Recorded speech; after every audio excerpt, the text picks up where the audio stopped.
আল্লাহ তুমি আমার গুনাহগার উম্মতকে বাঁচাও।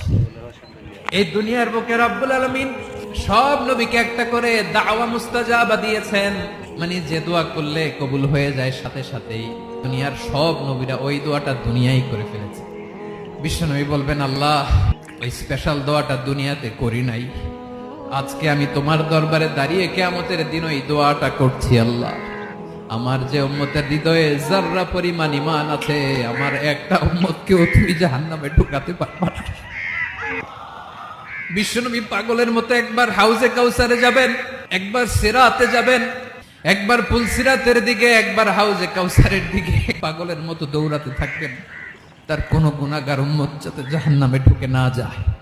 উম্মতি বিশ্বনবী আমার জন্য কাঁদবেন, আপনার জন্য কাঁদবেন, আমাদের জন্য সেদিন কেঁদে কেঁদে জাহান্নামের দরজায় দাঁড়িয়ে আমাদেরকে টেনে টেনে জান্নাতে ঢুকাবেন।